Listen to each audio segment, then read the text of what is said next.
Mark, it's Bob and Tony here on our Eastern Connecticut studio. Thanks for joining us tonight, Mark. Hi, Mark. Glad to be here, guys. Yeah.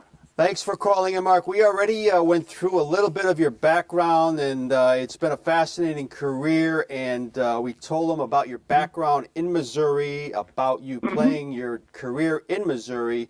We would just like to know, Mark, when you were young, having grown up there, was it Kansas City as far as being a fan for you, and baseball was your first love? Tell us about your younger days. Well, I grew up in the Blue Hill of Missouri, closer to Memphis than I was St. Louis. And I grew up on a soybean cotton farm, and I had a brother that was a year younger that actually caught me.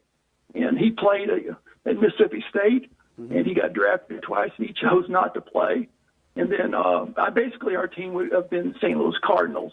The Royals obviously did not exist at that time. They were more of the Kansas City A's. Right. And, more of a National League fan at the time, Cardinals, Dodgers, you might say. But I played American baseball. I got drafted out of high school when I was 18. I signed. George Brett and I signed the same year. We roomed together for a couple of years, out of the 6 years that I was with the Royals. And then I went over to the Cardinals and finished out for 5 years and coached 18 professionally, and I guess here and there and everywhere in the world. And I'm still doing it. So, and Nutty Buddy and a lot of other things. And I've got a book that's going to manuscript probably next week. So, nice. And, in the near future. Very so nice. That's where I'm at. So it must have been incredibly exciting, Mark, when you were drafted by the Royals. 12th round of the 71 draft, your hometown right there. Tell us about that day. Well, yeah, I think any draft day is big for any kid, any player.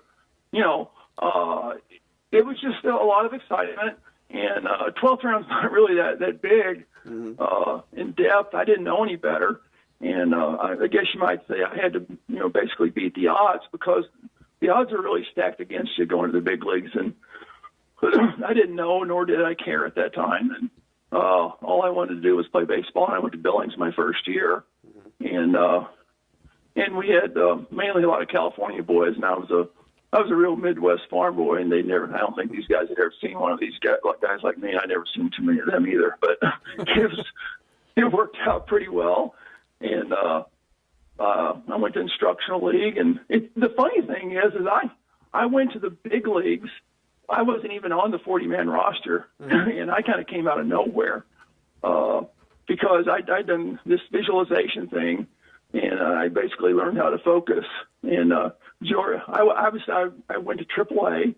I was 9-1 by about June 9th, and all of a sudden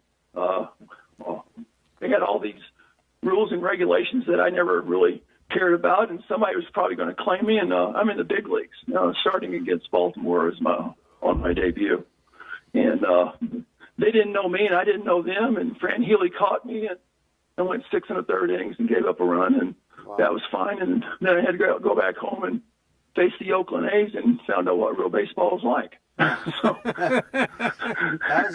So there you go. It was in 1973, Mark, when you were just 20 years old at the time, and you made. I actually went up ahead of George. Wow. Because George was still down in AAA, and George and Buck Martinez and I were rooming together, and I had to go up. I was the pitcher, and I made the team out of spring training, and it was against Lou Gorman and John Sherholz, against their blessings. And they gave me their blessings, but it was against everything that they wanted to say, hey, good luck, but if you falter a little bit, we've got AA waiting for you. Well, I obviously didn't falter. I spent a month in the big leagues. I go back down, and I finished. I got pitcher of the year that year in the American Association. So whatever, It's a great learning experience. You go through arm surgeries. We didn't have pitch counts back then. Somebody give you a ball, you'd throw. They didn't know what to do with closers. Whitey came up to me. We had an owner lockout, and we start back up on the 18th of March, and so I had very little time to really prove myself. I mean, I was throwing really well. I was probably throwing the best there, and that was in '76. And we had lost a game to Baltimore on the road in our opener. And Whitey came up to me on the last day we were playing in Baltimore, and he said, "Hey, country, you know what a closer does?" I said, "Yeah, he's got slams the door." Mm-hmm. He says, "You're going to do that for me." I said, "Okay." He said, "I'm going to stretch you out first." I said, "That's fine, whatever." So that day, I pitched, I think 4 1/3 innings and hit up like 1 or 2 hits, no runs. Reggie was there then for that time between Oakland and the Yankees, and he was there. And I remember him coming by the mound and saying, "Hey, you got a really good fast." So I said, "Yeah, all right." So the last time up at bat, I threw him a slider for a ground out. He came by the mound and I said, "Good fastball, huh?" so anyway, but 76 was a good year except for the home run from Chambliss. Well, where they tore the stand. We had just told our viewers about that. We'll get to that in a minute. We don't like to dwell on anything like that, but I mean, it was here in the Northeast, of course, Mark. They're still talking about it, but you think I'm on the Yes Channel every day? It's ridiculous. Exactly, right? You know, right? But my buddies call me from New York. Said, "Yeah, you're still on there." I said, "Okay." Yeah, well, keeps your name in the news, but again. Sure. It's just an honor to speak with you. And in that '76 season, Tony, here are the stats. Mark was 8-4, ERA of 2.08, 60 games, 104 innings, and this was something throughout his career. The innings, I told you about the innings. Yes. The innings pitched to hit ratio was off the charts. 104 innings pitched, 68 hits. That was the team that lost to the Yankees in the ALCS. Tony, question for Mark. Mark, it's great to have you. What a pleasure. And you mentioned rooming with George Brett, and I mean, there's mere mortals, there's kids that play baseball, there's major leaguers, and there's people like George Brett. What makes George Brett George Brett? George is basically one of a kind. I mean, he's got all the tools, and he's got a high skill level. He's basically loose as a goose. He and I are pretty much the same kind of animal. We're both ADD crack-ups. And so, we can go off the charts during a ball game, and everybody thinks you're talking about baseball during a ball game. That's not true out on the mound. And so, there's all kinds of different conversations especially George and I, because we were the same age, and we kind of came through the ranks a little bit together, and we both did some really silly stuff together, and but he's loose as a goose. He doesn't worry so much. He's just trying to hit the ball hard somewhere, and he's a winner. And George is he doesn't broadcast himself. Everybody says, "Well, how can you say he's really calm when he did the bad thing?" I said, "Well, that's because the umpire pissed him off." I said, sure did. I said, if it was on the field, he wouldn't be pissed off. But I said the thing about it was, it came on a callback of a home run, and that's where it got a little contagious right there, you might say. So, and again, but good. No, we were just going to tell our viewers again, we're on the phone with former Royals and Cardinals pitcher Mark Littell, and that '76 again. The ALCS, they lost, Tony, in the Game 5. Chris Chambliss, who we talked about before the show, Mark, it was now, I was in high school at the time. I was playing first base, and Chambliss being in New York, I would end up going to school there and everything. I mean, Chambliss was a guy we pretty much looked up to. He was a solid player, good defensive player, not known as a major long ball hitter. But Tony and I were watching the video yesterday, and of course, again, when you look at it, it was a high fastball, and Chris just got around on it. And you must have been asked tons and tons of times when you let go of the pitch. Was it one of these things? As soon as you let go of it, you said to yourself, "Oh my goodness," or because I knew as soon as he made contact, your head turned, just explain the time. It's interesting. Yeah, it's kind of interesting because the ball went up, and I didn't know if it was going to go out, but it was extremely cold. They had about a 7-minute delay because of all the bottles and all the bottles batteries. and garbage. That's what I remember. Right. Yeah, and I think even somebody threw an unused condom out at Al Cowens in right field, spun out that Welcome far. to New York. Welcome to New York. Yeah, welcome to New York. So, that's a good one. But anyway, it was the ball went out about 2.5 feet, and McRae and Al both said because Mac said to me, he said if AC was playing right, he said he might have been able to snag that, but it didn't matter. It was it. I'd only given up one home run the whole year, which is amazing. Yeah, but and then Cosell was, and some of the other announcers, and Mark Littell, a big, strong country guy out of the mound, only gave up one home run all the year. Bang. So, kiss of death. That was the furthest thing from my mind. Yeah. So, yeah.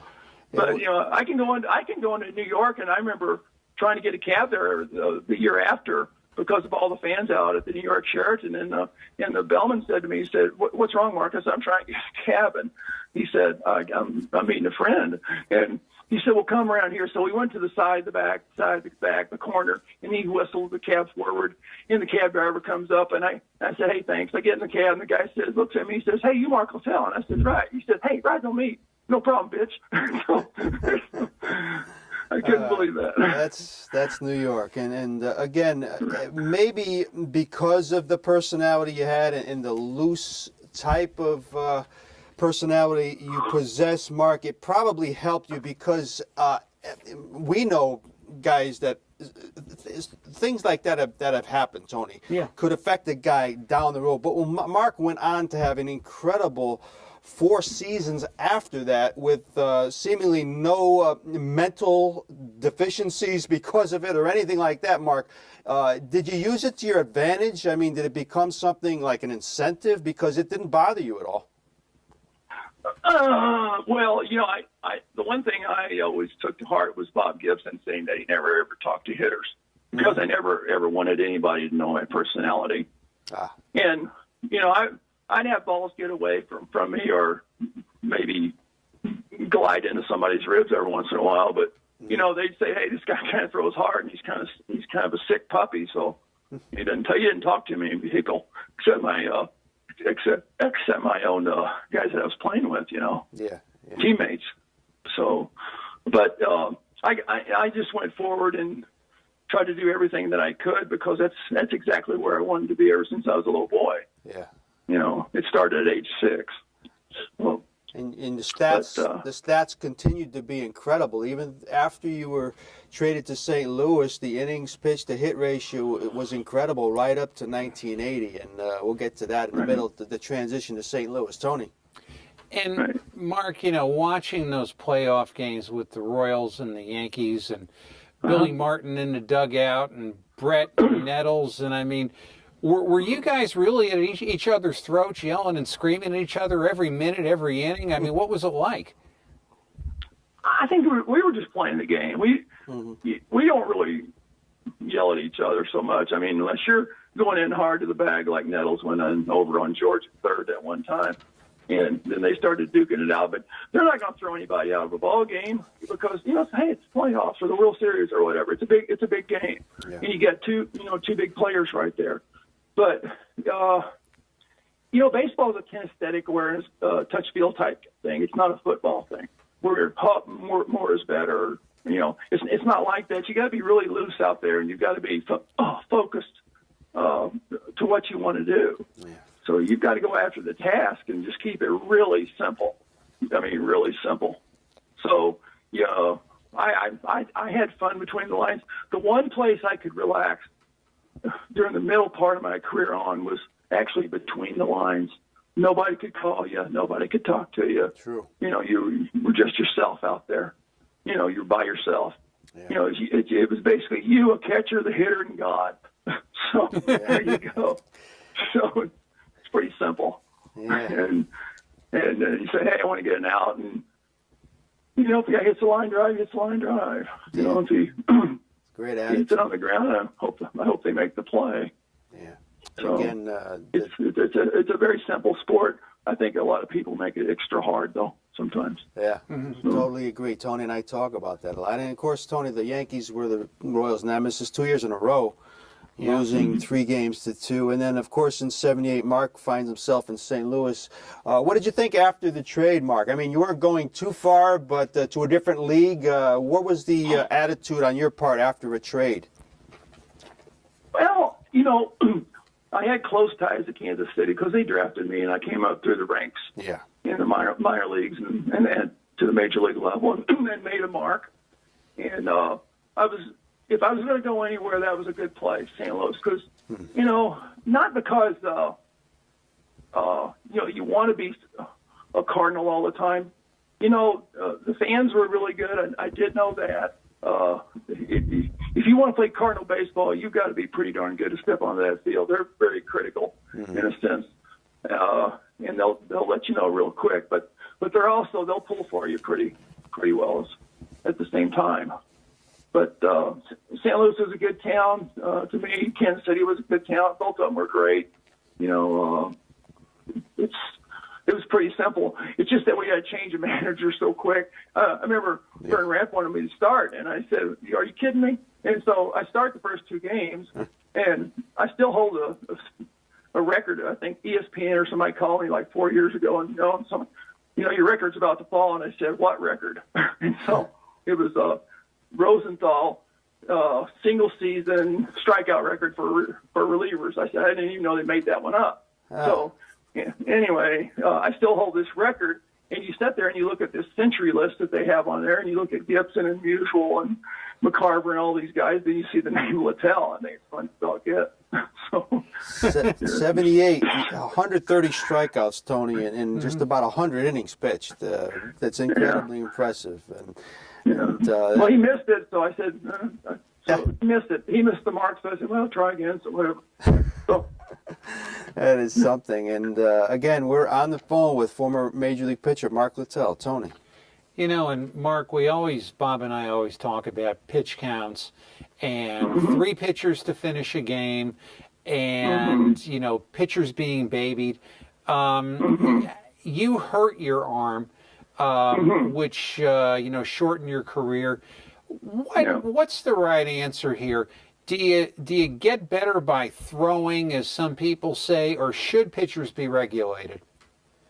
Well, I coached 18 years. I was pitching coordinator, and you know I had a little bit of say in some of these things. And the one thing that you can say this for is that when you throw a baseball, it's 5 ounces, and you're propelling the baseball 53 feet until point of impact, about a foot in front of the plate, and then you got another 6 feet to where your hand will extend out. So you got about 53 feet. Something's got to happen. There's got to be some movement, but the ball can't spend much time in the hitting zone. So the biggest thing here is that you've got a different breed of animal now. You got the millennials right here. You haven't got a lot of farm boys, surf boys like George Brett, to where they go out and you got a lot of Xbox. The strongest part of their body is the thumbs. Very true. So, interesting. Yeah. The strongest part of an athlete's body nowadays is thumbs. Now, I have a thing called what I call tensile strength. I mean, all of us back in the 50s, 60s, 70s, your dad said mow the lawn or, go change the plow points on this or do this or do this. You did it. Now, it's not there. So you got the big 6'6" guys that throw hard, and they all talk about velocity, but they don't last as long because I just don't think their tensile strength is as much. They're a little bit soft where they go off the field sometimes. You see some great pitchers, don't get me wrong. You really see some great pitchers, but the length of time, how long they last, is maybe a little bit of a different story right there. To me, you have to have, I know Nolan Ryan said, you throw.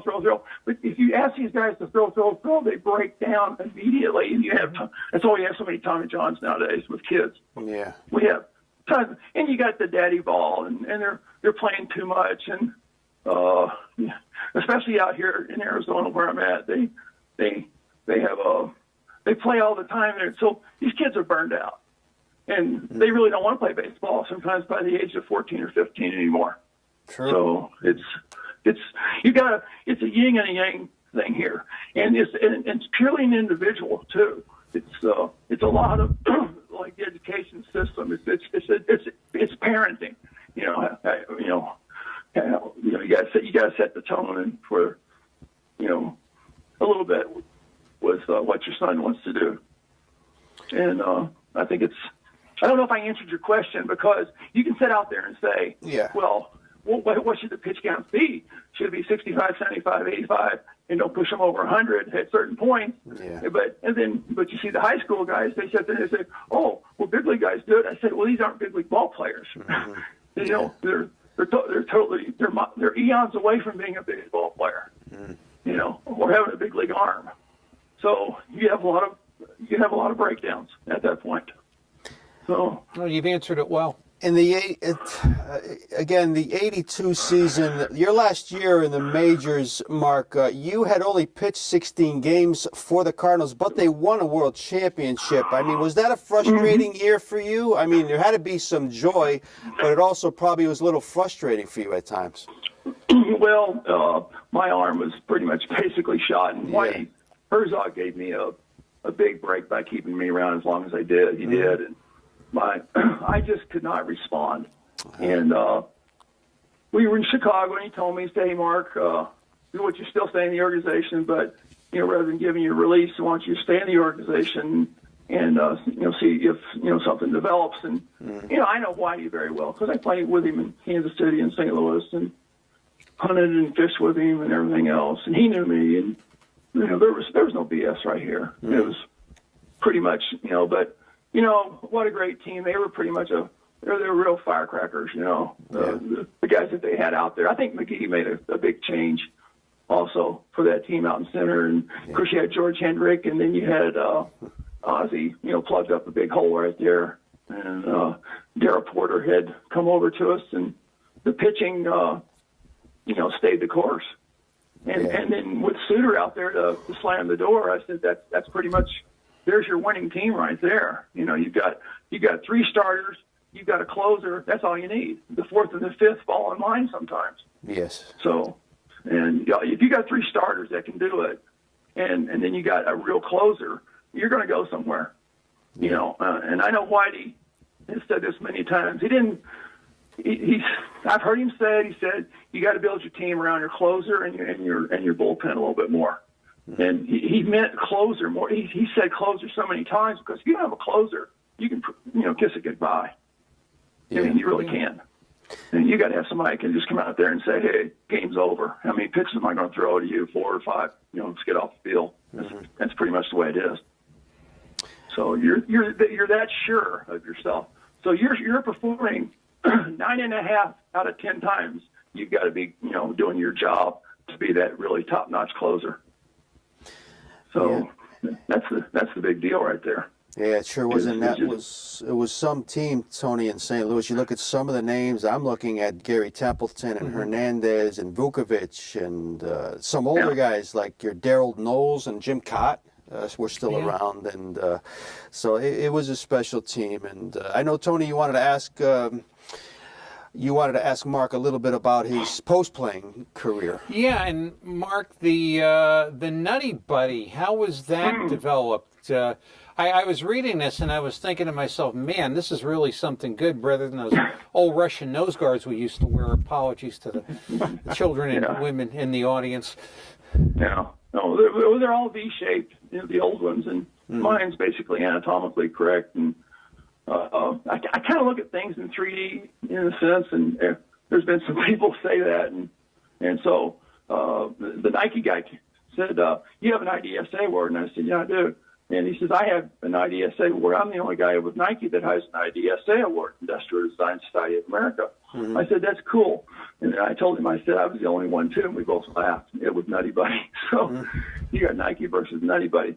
But the guy sat down at the table, one of the big shots, and he said, "Mark, how long did it take you to invent this?" And the engineer looked over at me, and he said, "I'm going to tell him." He said, "It took him 10 seconds." I said, "Maybe 8. I said, I had it in my mind in a flash. Wow. That is incredible. We're talking about a protective cup, Mark, and I was reading something about it. I mean, it's as strong as bulletproof glass. I mean, this stuff As Tony is a former catcher back in the day, and Tony could have used that back then. Oh, those things they used to give us were. We got a new one coming out. Yeah, and we got a new one coming out called the Flex. You move, it moves with you. And then we have one for the military that will catch a 9mm. And they're trying to talk me out of taking that shot, actually. So it actually catches the 9mm. Wow. But it's classified level 3A. And it's pretty neat piece because, that's a very interesting area down there, the lower extremity. So you have to be very cautious, but you also want the comfort, and that's the thing that I shot for was the comfort, and then the protection was there with the 124R Lexan. But my sizes are fun. There's no smalls. They're all Hammer, Boss, Hog, Trophy, Mongo. That's the way they sell in the stores. So it's there's no small sizes. That's and it's such an important part of the health of current baseball players for sure. Again, you can go nuttybuddy.com. You could also like them on Facebook, Tony. You can catch them on Twitter. Last question, Tony. Yeah, Mark, as far as baseball, the game of baseball, we started to watch baseball, Bob and I, years ago. The parks weren't filled. Then we had a period of the parks being totally filled. Can't get a seat in Yankee Stadium, can't get a seat in Fenway. Now we're seeing attendance drop off. Do you think that might be because younger people aren't as attuned to baseball as maybe people of our generation? I think you're right there. But also, you have 320 million people here versus 150 million when I was around, or 160 million people. So you've got double the population right now. But you also have the technology, so the game's out there. But you really did nail it on the head because you got Generation Y and the millennials maybe are pulling back just a little bit with soccer coming in. Baseball is not as economical as soccer because it costs a lot to play baseball now. It used to in the good old days, anybody could walk into a ballpark and say, "Hey, I went to a ball game and I bought a beer for 75 cents or whatever." And you can't do that anymore because it's expensive. Yeah. To go to a game. And it's not the players' salaries. It's not the owners doing it. They're doing for all the gusto, but the game has carried itself, and that's where it's ended up. It's the same way with NFL or NHL hockey or whatever else. But it's kind of an unfortunate thing to say, "Hey, I want to take my kid to a game." Well, they might want to take him to a soccer game more than they might a baseball game now. So That's true. So there's a lot of things that pull kids different ways nowadays. It's a very broad spectrum of it's a big menu for them to look over. That topic comes up almost More with so than not. every guest we talk to, Yeah. as far as what they've done in the past and just the current state of sports at every level. But Mark, you've been very generous with your time. We continue to wish you good luck with the business. Certainly. And thanks for some great memories when I was in some formative years. And we will continue to stay in touch. And thanks for being a special Thank you guest so tonight. much, Mark. Well, I've enjoyed the visit. Thanks both You you take guys. care. Enjoyed everything. Good night, Mark. Stay well. Good night. Bye-bye. Good night.